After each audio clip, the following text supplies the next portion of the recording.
আমাদের যন্ত্রপাতির পিছনে মানুষ নাই, এটা ঠিক। কারণ হচ্ছে এই আমাদের যে ম্যান পাওয়ারে যে ম্যান পাওয়ার স্ট্রাকচার এখন আমরা চলি, তখন সে এই স্ট্রাকচারটা ছিল ম্যানুয়াল যুগে।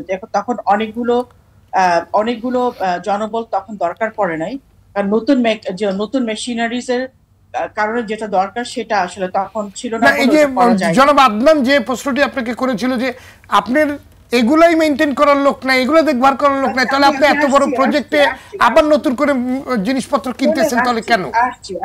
আসছি আমাকে বলতে দেন। তো এখন যারা এই মেশিন গুলো চালায় কিন্তু তারা লোক নিয়ে এসে করে, তো হয়তো আমাদের লোক থাকলে অনেক বেশি হতো, সেটা হয় না।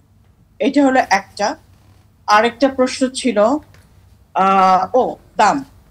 আমাদের দাম যেটা সবাই বলে আসছে, আমি এখানে অনেক দিন আছি, সবাই বলে আসছে যে আমাদের চেয়ে দাম বাইরে অনেক কম, কিন্তু কেউ কখনোই কোনো পেপার দেননি। এখন আমি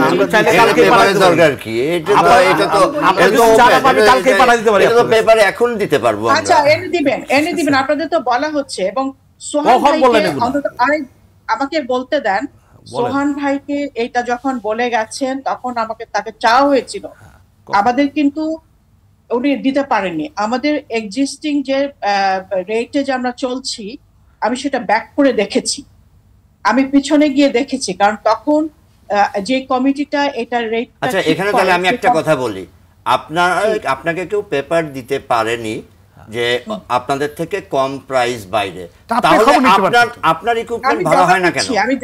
আমি আপনাকে জবাব দিচ্ছি। সেটা হচ্ছে আচ্ছা, যেটার বেসিসে এখন আমরা যেটা চলছে, যে এক্সিস্টিং যে রেটটা, সেটা অন্তত আজকে থেকে 4-5 বছর আগেকার রেটে চলছে।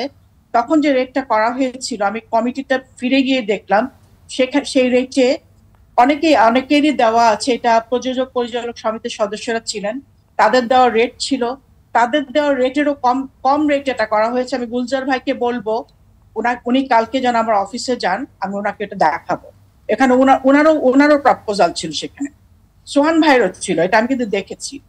এটা হলো একটা। আরেকটা কথা হচ্ছে প্যাকেজের যে কথাটা বলেছেন, একটা প্রাইভেট প্রতিষ্ঠান আর একটা গভর্নমেন্ট প্রতিষ্ঠান তো প্যাকেজ করতে পারে না, প্যাকেজ তো ছিল না, প্যাকেজের বিষয় তো ছিল না।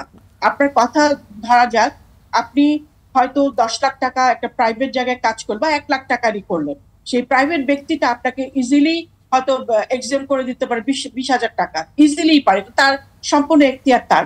এটাকে এফডিসি পারবে, এফডিসি কে সে নিতে পারার মধ্যে আছে? এটা তো নাই। আমরা যখন আপনাদের এই কথার প্রেক্ষিতে আমরা নতুন যেটা তৈরি করেছি, সেটা আমরা বলেছি যে একটা সার্টেন পিরিয়ড, একটা সার্টেন অ্যামাউন্ট পর্যন্ত করলে তাহলে এত পার্সেন্ট এক্সাম দেওয়া হবে, এরকম করতে করতে আগাতে থাকবে। সেটা যখন পাশ হয়ে যাবে তখন আপনারা এই সুযোগটা আপনারা পাবেন। দ্বিতীয় আরেকটা কথা বিষয় যেটা ছিল এনওসির বিষয়টা, আপনারা জানেন এফডিসি একটা কর্পোরেশনে কিন্তু প্রতিটা কাজের জন্য সার্ভিস চার্জ আছে। আমরা এনওসিটা আপনারা আমাদের কাছে, যদি আমরা তো আপনাদেরকে বাধ্য করি নাই, এনওসি আমাদেরকে নিতে হবে। সেন্সর বোর্ডের কাছে, সেন্সর বোর্ডের রিকোয়ারমেন্ট হচ্ছে একটা আমাদের এনওসি নিতে হবে। আমরা একটা এনওসির জন্য আমরা 15,000 টাকা নেই, এটা আগে একটা সময় আমি যতটা জানি 25,000 টাকা ছিল। এখন যে 15,000, দাঁড়ান আমি বলি, আমাকে একটু বলতে দেন। এখন যেটা আছে সেটাতে আমাদের প্রপোজাল ছিল আরো অনেক বেশি। আমরা মন্ত্রী মহোদয় বলাতে আমরা কোনো কাজ করছি যে এফডিসিতে আমাকে 15,000 টাকা দিতে হবে।